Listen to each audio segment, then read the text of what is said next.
권사님, 예, 예루살렘에서 로마로, 로마에서 전 세계로 이 복음은 확산되어진 것이 사거리 길에 가서 사람들을 만나는 대로 혼인잔치에 청하여 오라고 명령하신 대로 10절에 혼인잔치에 손님이 가득한 것이 바로 복음이 전 세계로 퍼져나갔기 때문입니다.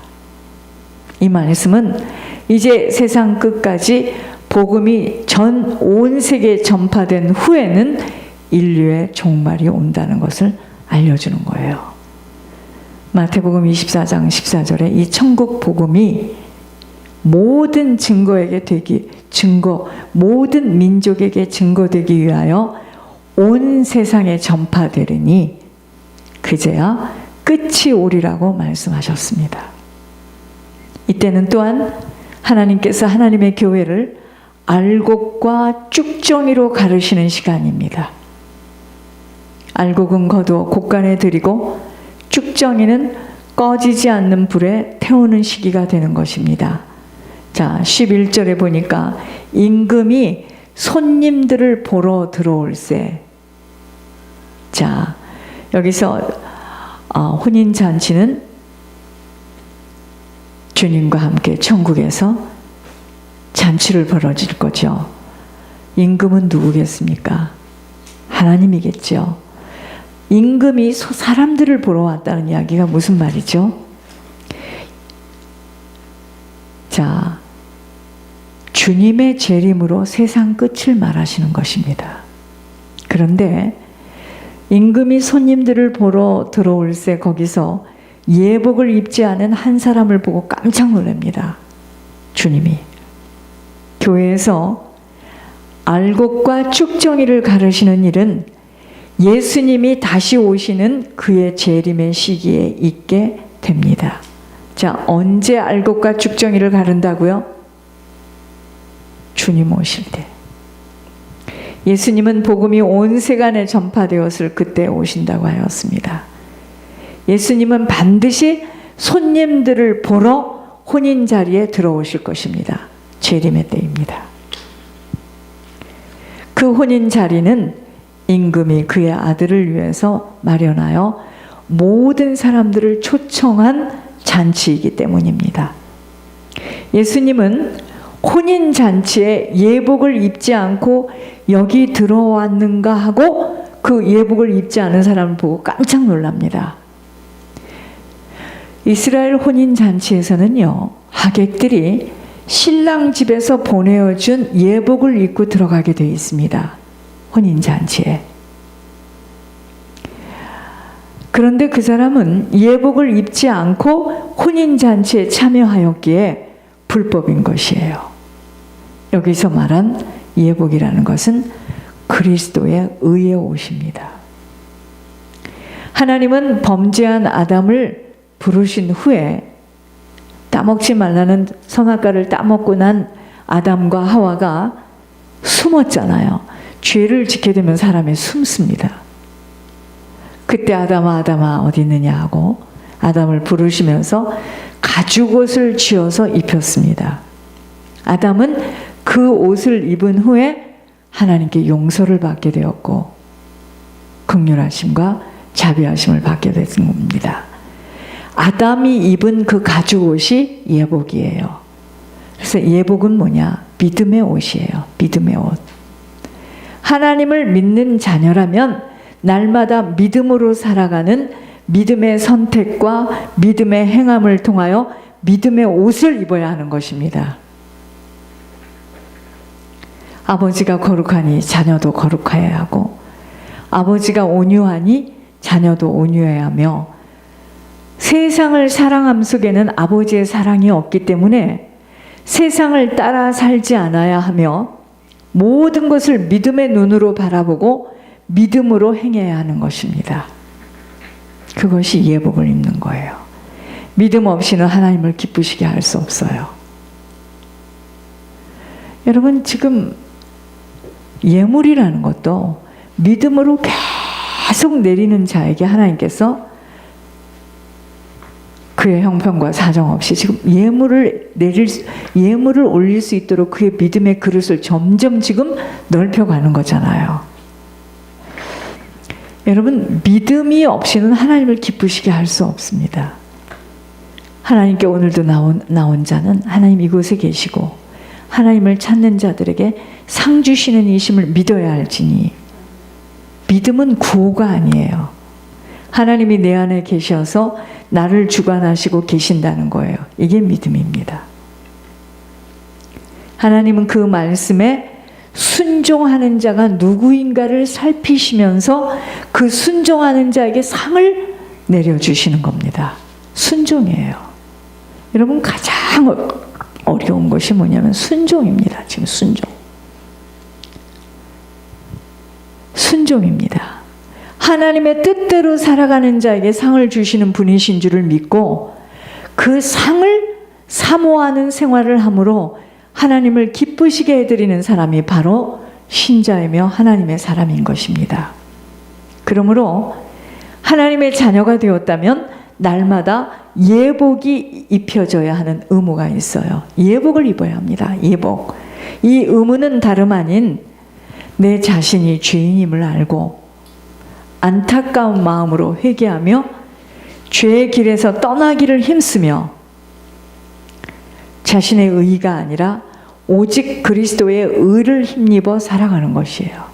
결코 쉽지 않습니다. 세상 사람들보다도 더 의롭게 살아가야 합니다. 세상 사람들과는 구별되어 살아가야 하는 거룩함이 회복되어져야 합니다. 그러니까 진짜 예수님을 믿게 되면은요, 율법이라는 것은 지켜지는 것이지 율법을 지킴으로 말미암아 하나님 자녀가 되는 것이 아니에요. 너의 의가 서기관과 바리새인보다 더 낫지 못하면 결단코 천국에 들어가지 못하리라고 하셨기 때문입니다. 그래서 저희들은요, 겉으로 나타나는 이 죄만이 아니라 우리 마음속에 숨겨져 있는 죄성까지도 뿌리채 뽑혀져야 합니다. 여러분, 그러니까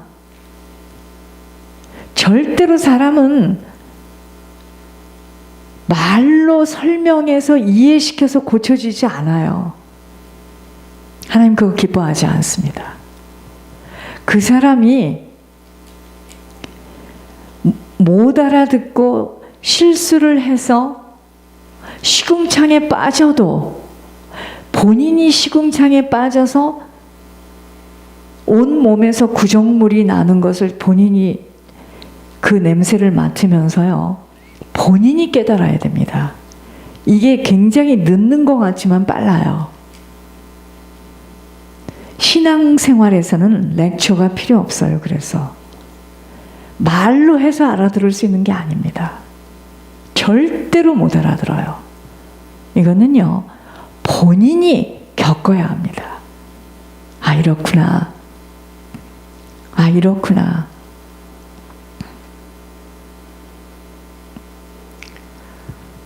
그런데 그걸 그때 말해주면 알아들을 줄 아세요? 안 알아들어요. 날립니다. 그냥 듣는 대로 휙 날려요. 그래서 이거는 어찌할 수 없이 절대로 렉처 해갖고 되는 일 아닙니다. 설명하고 막 반 죽이는 것처럼 막 눈을 부릅뜨고 그때뿐이에요. 다시 원상태. 그게 왠지 아세요? 습관, 체질이 바뀌어지지 않았기 때문에 그렇게 난리를 치는 그 사람만 하나님이 책망합니다. 그게 왠지 아세요? 네가 하나님이냐 이거예요. 나도 가만히 있는데. 그러니까 그 사람이 오류를 범하고 실수를 해서 시궁창에 빠져서 돈을 많이 뺏기고 도둑을 맞아도 그 과정을 통과해서 본인이 깨닫고 일어나는 것이 훨씬 더 시간이 단축돼요. 말로는 안 됩니다. 그냥 우리 자신이 안타깝고 애석해서 높아심에서 나 혼자 말하는 것 뿐이지 안 바뀝니다. 절대로 안 바뀝니다. 경제를 가지고 경제를 잘 관리를 못하는 만큼은 계속 똑같은 방법으로 고통을 당하게 돼 있어요. 이거는 어찌할 수가 없습니다. 그래서 내 마음속에 깊이 뿌리 내려져 있는 것들이 뿌리가 뽑혀져 나가야 됩니다. 이번 주 강단이 그거였잖아요. 그런데 실제 그것을 임상 실험으로 하라는 순서대로 하는 사람은 몇 안 될 거려. 그걸 날립니다, 그냥.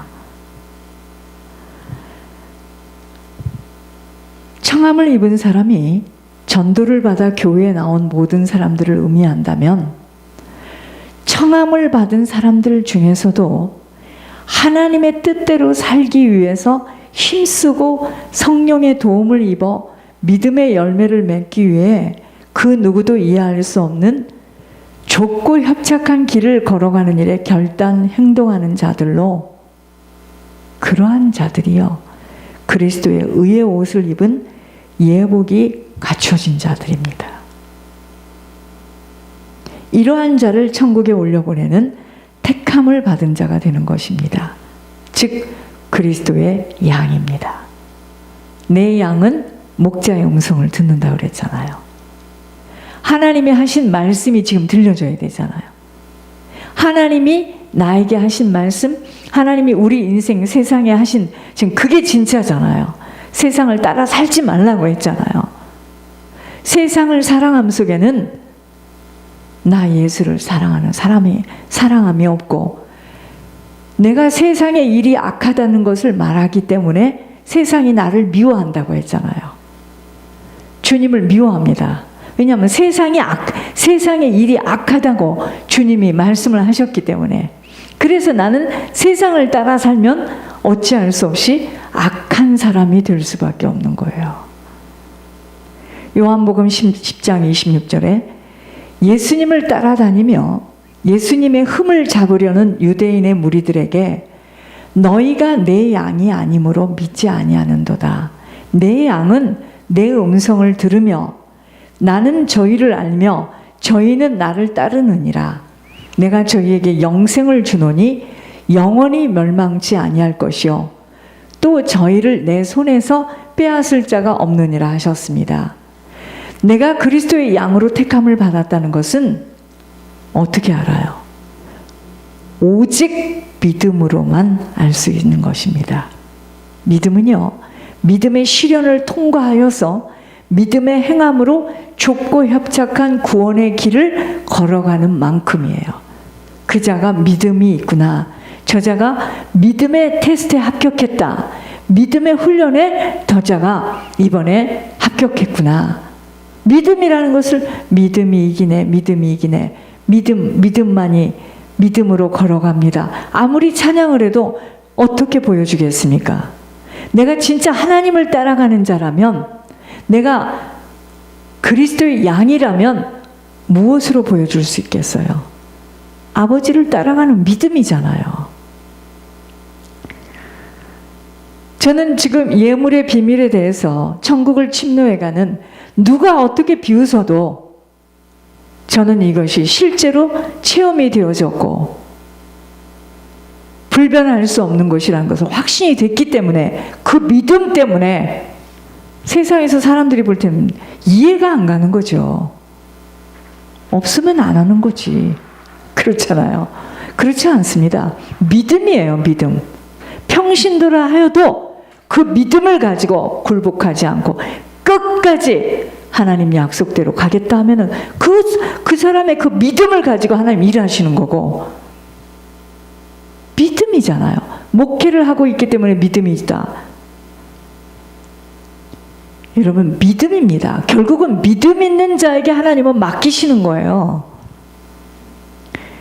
임금의 아들 혼인잔치에 청함을 받은 사람으로 이 혼인잔치에 참여하고 있지만, 만일 청함만을 받고 예복이 준비되어 있지 못한다면 가라지의 인생으로 버려지는 삶이 될 수 있다는 것을 기억해야 합니다. 믿음의 선한 싸움을 싸워내야 할 이유가 바로 예복을 입어야 하기 때문입니다. 예복이 없이는 택함을 받을 수 없기 때문이에요. 이 예복이 뭐냐 이거예요. 그리스도를 믿는 믿음의 옷이잖아요. 믿음의 의의 옷이잖아요. 입으로 주여 주여 한다고가 아닌 자신이 믿음이 있다라는 혼자만의 착각 속에서 벗어나 무슨 믿음이요? 저는 다른 믿음이 아니고요. 하나님께서 구약에서 신약에서 주셨던 그 계시의 영을 지금 이 시대에도 부어주셔서 하나님 당신 자체가 말씀하고 계셔요. 거기에 대한 믿음을 저는 절대로 불변합니다. 누가 무슨 말을 해도 칼이 목에 들어도 이건 부인할 수 없는 일입니다. 그것에 대한 믿음이 있기 때문에 제가 이렇게 몸부림을 치는 거죠. 이게 구제고 헌신이고 선교라면 왜 이런 짓을 합니까? 없으면 안 하면 되는 거고 있는 만큼 하면 되는 거고 그렇지 않습니다. 입으로 주여 주여 한다고가 아닌 자신이 믿음이 있다라는 혼자만의 착각에서 벗어나 마음으로부터 하나님의 계명을 따르며 순종의 삶을 통하여서 믿음의 열매들을 주렁주렁 맺을 때에 예복을 받아서 입혀지는 겁니다. 믿음의 열매를 맺어질 때 예복이 입혀지는 거지, 하나님이 보시기에 아름답고 찬란한 예복이 입혀져야 하기에 하나님의 택한 자의 확신을 가지고 새로운 축복의 자리인 천국에 넉넉히 들어가도록 땅에서의 시간을 그렇게 맘대로 함부로 원하는 대로 살아갈 수 없음은 청함만 받고 택함을 받지 못하여 이를 갈며 억울함을 토하는 자가 되지 않아야 하기 때문입니다. 그래서 이 땅에서는요, 벌거벗지 않기 위해서 탄식해야 합니다. 여러분, 우리 육신이요, 이 육신, 아담으로부터 받은 이 육신을 벗는 날 내 영혼은 영원히 손으로 짓지 아니하는 초소가 준비되어서 들어갑니다. 그때 예복이 없이는 못 들어간다 이 말이죠. 그래서 오늘 지금 본문의 말씀에 먼저 하나님께서 청함을 받은 자가 누구냐? 이스라엘 백성들입니다. 근데 그들이 그걸 거부했어요. 그래서 주님이 뭐라 하죠? 거부하니 노하셨다고 하셨습니다. 노하시면서 군대를, 오늘 본문은 22장입니다. 예수께서 다시 비유로 대답하여 이르시되 천국은 마치 자기 아들을 위하여 혼인잔치를 베푼 어떤 임금과 같으니, 그 임금은 누굽니까? 예수 그리스도입니다. 하나님이십니다. 그 종들을 보내어 그 청한 사람들이 누굽니까? 이스라엘. 왜 하나님께서 아브라함의 자손 다윗의, 왜 여러분 늦게 오신 분들을 위해서 하나님께서 먼저 그리스도를 통해 복음을 전파한 것은 먼저 이스라엘 백성들을 자기 아들의 혼인잔치에 초청하기 위해서였습니다.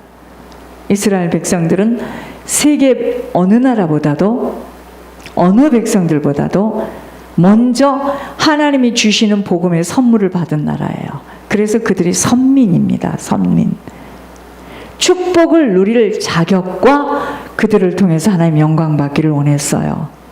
그래서 복음은 먼저 이스라엘의 최초의 조상인 아브라함에게 약속하신 것이며, 예수 그리스도는 바로 아브라함과 약속에 의해서 그의 후손 자손으로 세상에 보내졌기 때문입니다.